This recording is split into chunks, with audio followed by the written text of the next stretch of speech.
ছোট্ট এই অফিসে অনেকক্ষণ বসেছিলেন, কষ্ট করেছেন। আমরা সংবাদ সম্মেলনটা যথাসময়ে শুরু করতে পারি নাই। এই গণ অভ্যুত্থানের পরে নানান ধরনের গল্প বলা হচ্ছে, ইতিহাস বলা হচ্ছে, ক্রেডিটের কথা বলা হচ্ছে, কিন্তু নিশ্চয়ই একেবারে আমাদের শুরু থেকে আপনারা আমাদের দেখেছেন, আমাদের সাথে থেকেছেন, আমাদেরকে ইতিবাচকভাবে জনগণের সামনে তুলে ধরেছেন। সেই জায়গা থেকে আপনারা খুব ভালোভাবেই অবগত আছেন যে আজকের এই গণ অভ্যুত্থানের প্রেক্ষাপট তৈরিতে অন্যান্য রাজনৈতিক দলের পাশাপাশি গণ অধিকার পরিষদ এবং গণ অধিকার পরিষদের যে অঙ্গ সংগঠন ছাত্র, যুব, শ্রমিক, প্রবাসী, পেশাজীবী অধিকার পরিষদের কি ভূমিকা এবং ত্যাগ রয়েছে।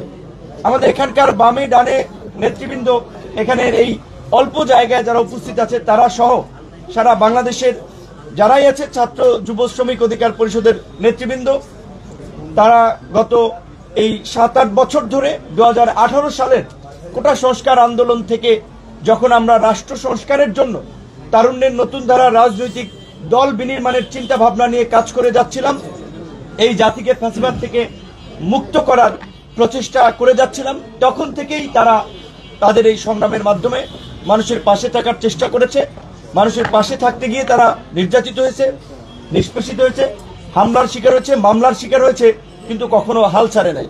ছাত্র অধিকার পরিষদের সভাপতি বিনিয়ামিন মোল্লা এখানে আছে, সবাই দেখেছেন কতবার জেল খেটেছে, জেলখানায় কি নির্মম নিষ্ঠুরতার মধ্যে দিয়ে তাকে টর্চার করা হয়েছে, একটা সেলের মধ্যে রাখা হয়েছে।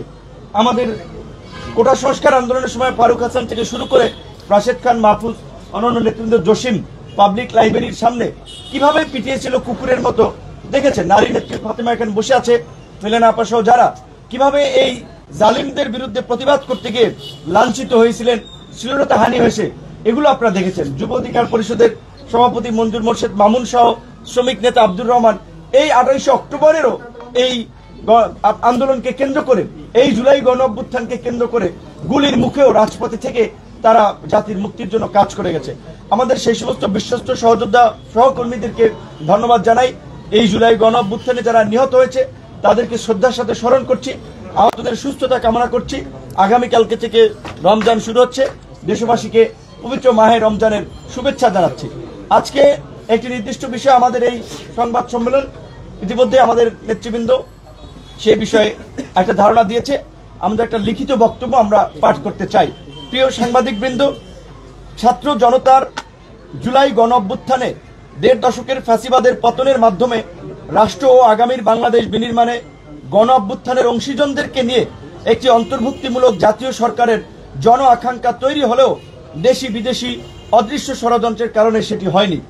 একটি নির্দিষ্ট বলয় কেন্দ্রিক সরকার গঠিত হয়েছে, যার ফলে গণ অভ্যুত্থানকে কেন্দ্র করে যে জাতীয় ঐক্য তৈরি হয়েছিল তাতে আজকে ফাটল ধরেছে, বিভাজন সৃষ্টি হয়েছে, যা এই মুহূর্তে জাতির জন্য কোনোভাবেই কাম্য ছিল না। এমত অবস্থায় সরকারে থাকা 3 জন ছাত্র উপদেষ্টাদের মধ্যে একজন পদত্যাগ করে একটি দল গঠন করেছে। তারুণ্যের রাজনৈতিক দল হিসেবে গণ অধিকার পরিষদ তরুণদের রাজনীতিতে অংশগ্রহণকে সবসময় উৎসাহিত করে, আমরা নতুন দলকে স্বাগত জানাই। তবে গণ অভ্যুত্থানকে কেন্দ্র করে গুটি কয়েক ছাত্র নেতা সরকারের নিয়ন্ত্রণ থেকে শুরু করে প্রশাসনে অযাচিত হস্তক্ষেপে সরকারি লাইনটা আমি আবার একটু বলছি। তবে গণ অভ্যুত্থানকে কেন্দ্র করে গুটি কয়েক ছাত্র নেতা সরকারের নিয়ন্ত্রণ থেকে প্রশাসনের বিভিন্ন জায়গায় অযাচিত হস্তক্ষেপে সরকারি কর্মকর্তা, কর্মচারী সহ জনগণের মধ্যে একটা অস্বস্তি তৈরি হয়েছে। যেহেতু আন্দোলনের পরিচিত মুখ থেকে সরকারের প্রতিনিধিত্বকারী ছাত্ররা রাজনৈতিক দল গঠন করেছে, সেহেতু সরকারের নিরপেক্ষতা বজায় রাখা ও জনগণ সহ রাজনৈতিক নেতৃবৃন্দের আস্থা ধরে রাখতে সরকারে থাকা অন্য 2 ছাত্র উপদেষ্টা সহ সরকারের প্রতিনিধিত্বকারী সকল ছাত্রদের পদত্যাগের আহ্বান জানাচ্ছি। আমরা বারবার বলে আসছি, ছাত্র জনতার রক্তের উপরে দাঁড়িয়ে থাকা গণ অভ্যুত্থানের সরকারের ব্যর্থতা জাতিকে নতুন বিপর্যয়ের দিকে নিয়ে যাবে। কিন্তু অত্যন্ত দুঃখের বিষয় বলতে হচ্ছে, গত 6 মাসে গণহত্যার বিচার ও গণহত্যাকারীদের বিরুদ্ধে কার্যকর ব্যবস্থা গ্রহণে সরকার ব্যর্থতার পরিচয় দিয়েছে। সরকারের দুর্বলতায় গণহত্যাকারীদের পুনর্বাসন হচ্ছে, আইন শৃঙ্খলা পরিস্থিতি সহ জনগণের নিরাপত্তা ও দেশের স্বাধীনতা, সার্বভৌমত্ব নিয়ে নতুন সংকট তৈরি হচ্ছে, যা কিছুদিন আগে সেনা প্রধানও তার বক্তব্যে ইঙ্গিত দিয়েছেন। গণ অভ্যুত্থান কেন্দ্রিক নতুন রাজনীতি ও নতুন বাংলাদেশ বিনির্মাণে যে জন আকাঙ্ক্ষা তৈরি হয়েছে তার বাস্তবায়নে রাষ্ট্র ও রাজনীতির সংস্কার জরুরি বলে আমরা মনে করছি। আন্দোলন কেন্দ্রিক সেন্টিমেন্টের জায়গায় থেকেও ছাত্র নেতৃবৃন্দ যদি পুরানো পথে হাঁটেন তবে সেটি জনগণের সঙ্গে প্রতারণা করা হবে।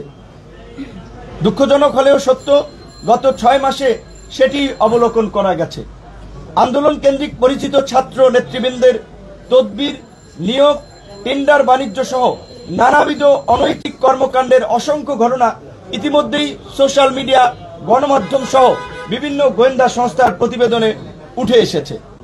এমনকি গতকালকের নতুন দলের আত্মপ্রকাশ অনুষ্ঠানেও জেলা প্রশাসকের মাধ্যমে চিঠি দিয়ে ঢাকায় লোকবল সরবরাহে আসতে নোটিশ প্রদান করা, গাড়ি সরবরাহে মালিক সমিতি ও পরিবহন সংশ্লিষ্টদের উপরে চাপ প্রয়োগ করা, যা সম্পূর্ণ অনৈতিক ও অগ্রহণযোগ্য। বৈষম্য বিরোধী আন্দোলন বা জুলাই গণ অভ্যুত্থান কোনো একক সংগঠন বা নেতৃবৃন্দের দ্বারা সংগঠিত হয়নি। রাজনৈতিক নেতৃবৃন্দের সময়োপযোগী পদক্ষেপ, ছাত্র জনতার স্বতঃস্ফূর্ত অংশগ্রহণ ও সম্মিলিত প্রচেষ্টার মাধ্যমে এই গণ অভ্যুত্থান সংগঠিত হয়। কাজেই জুলাই গণ অভ্যুত্থানকে মুক্তিযুদ্ধের আওয়ামী চেতনার বয়ানের মতো কোনো অসত্য, বিভ্রান্তিমূলক ন্যারেটিভ তৈরি না করতে সকলের প্রতি আহ্বান জানাচ্ছি। দেশের চলমান সংকট ও সামগ্রিক পরিস্থিতিতে সরকারের কাছে আমরা নিম্নোক্ত প্রধান উপদেষ্টার কাছে আমরা নিম্নোক্ত 4টি দাবি জানাচ্ছি। 1 নম্বরে জাতীয় ঐক্যমতের ভিত্তিতে গণ অভ্যুত্থানের অংশীজনদের নিয়ে উপদেষ্টা পরিষদ পুনর্গঠন। 2 নম্বরে আহতদের সুচিকিৎসা ও পুনর্বাসন এবং শহীদ পরিবারকে যথাযথ ক্ষতিপূরণ ও পুনর্বাসন। 3 নম্বরে গণহত্যার বিচার ও আওয়ামী লীগ নিষিদ্ধে যথাযথ পদক্ষেপ গ্রহণ। 4 নম্বরে জাতীয় ঐক্যমতের ভিত্তিতে দ্রুত সময়ের মধ্যে রাষ্ট্র সংস্কার সম্পন্ন করে জাতীয় নির্বাচনের আয়োজন। আমাদের আজকের এই লিখিত চলমান পরিস্থিতিতে লিখিত বক্তব্য আমরা আপনাদেরকে শুনেছি। আপনাদের এই সহযোগিতা এবং ধৈর্যের জন্য অসংখ্য ধন্যবাদ এবং কৃতজ্ঞতা জানিয়ে আপনাদের বিশেষ কোনো মন্তব্য না থাকলে আমাদের সংবাদ সম্মেলন শেষ করতে চাই।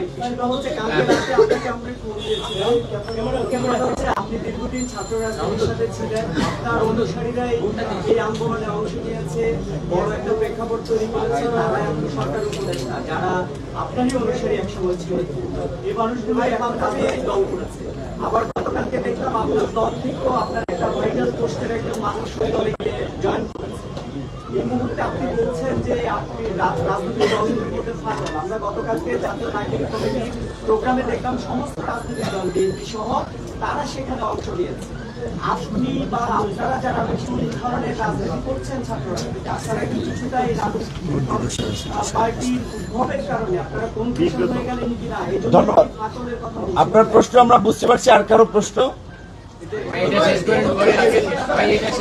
গতকালকে অনেককে দাওয়াত দেওয়া হয়েছে, আবু সাইদের পরিবারের কাউকে দাওয়াত দেওয়া হয়নি এবং এটি নিয়ে আবু সাইদের ভাই ক্ষোভ প্রকাশ করেছেন সামাজিক যোগাযোগ মাধ্যম এবং সাংবাদিক ব্রিফিং করে।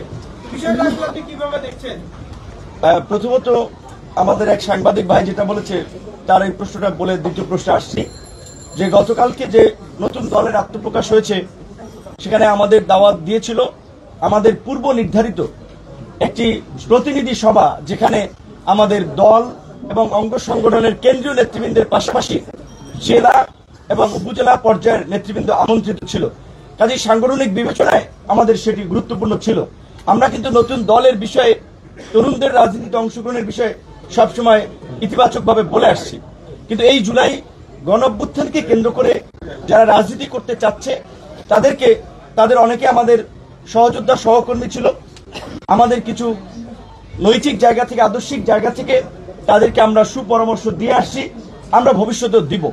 কিন্তু আমরা শেখ হাসিনাকে বলেছিলাম যে সরকারের থেকে, দলীয় সরকার অধীনে শেখ হাসিনা নির্বাচন করতে চেয়েছিল, সেটি রুখে দেওয়ার জন্য আমরা আন্দোলন সংগ্রাম করেছিলাম।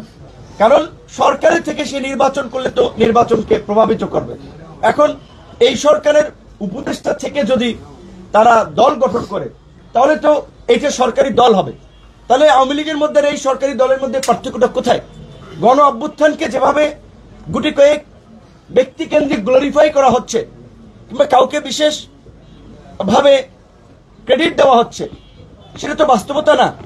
এই গণ অভ্যুত্থানে বিএনপি, জামাত সহ বিশেষ করে এই গণ অভ্যুত্থানের তরুণরা যে ভূমিকা রেখেছিল, 18 থেকে যারা সংস্কার আন্দোলন করেছিল, তাদের কথা ওইভাবে কোনো জায়গায় বলা হচ্ছে না।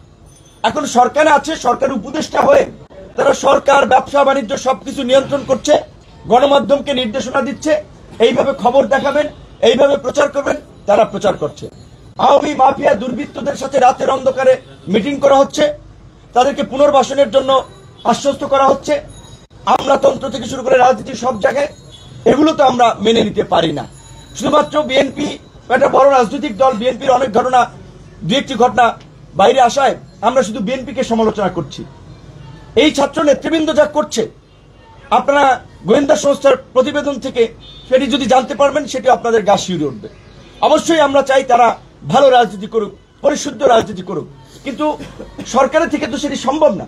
এখন একজনের দল গঠন করেছে, একজন পদত্যাগ করেছে, বাকি দুজন তো সরকারে আছে। সরকারের বিভিন্ন মন্ত্রণালয়ে ছাত্র উপদেষ্টাদের তদারকি কমিটি আছে।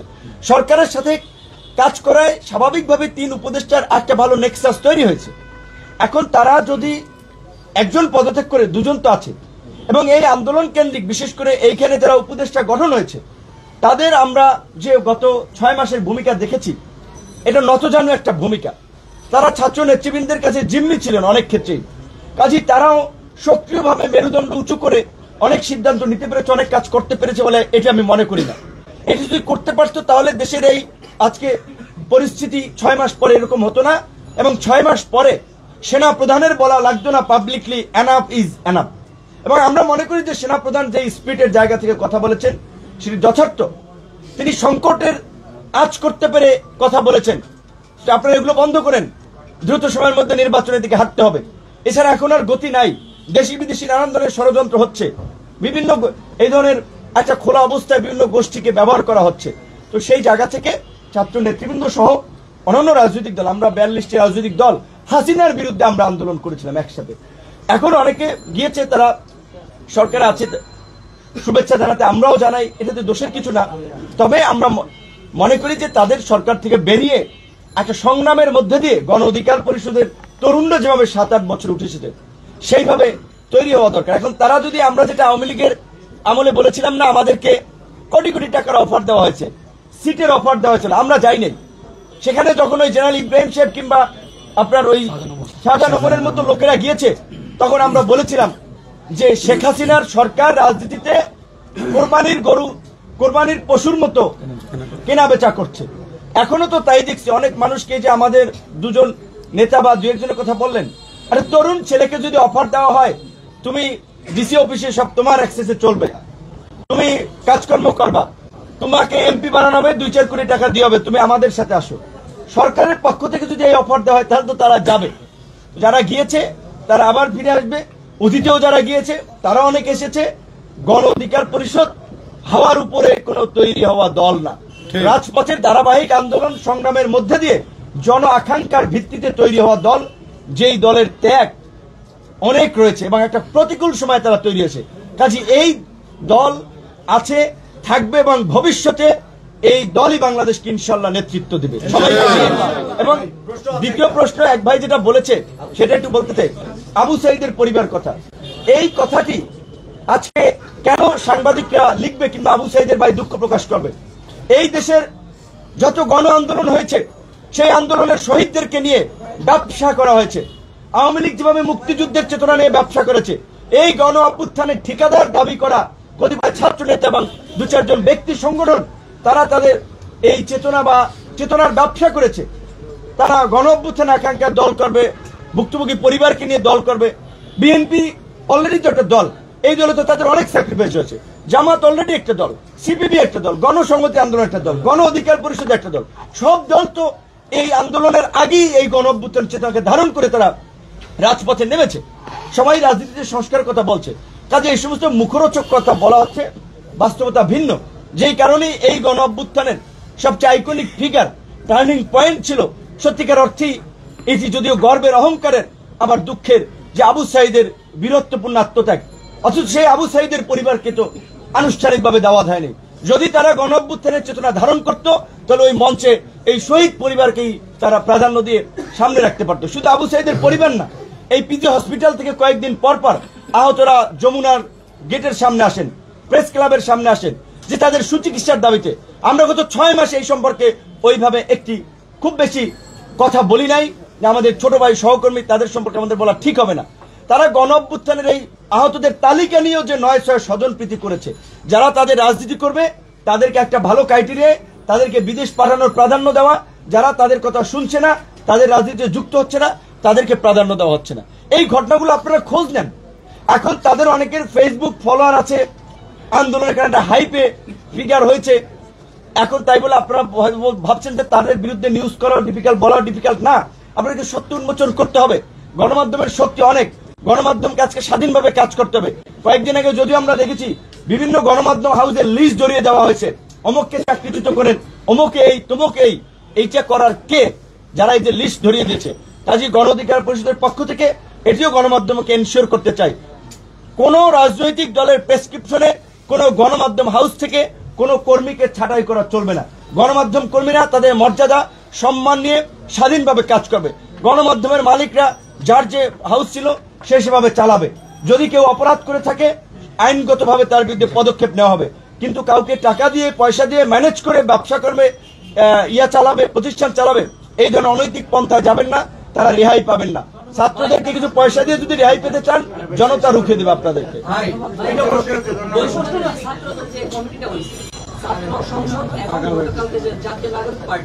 এই কমিটিটা নিয়ে অনেক বিতর্ক হচ্ছে। এক গ্রুপ বৈষম্যবিরোধী আন্দোলন ছিল, তারা এই কমিটি যুক্ত হতে পারছে না। এটা আপনি কিভাবে দেখতেছেন? আচ্ছা, আরেকজন আপনি বললেন যে হচ্ছে সরকারের থেকে প্রেসক্রিপশন ধরিয়ে দেওয়া হচ্ছে মিডিয়াতে,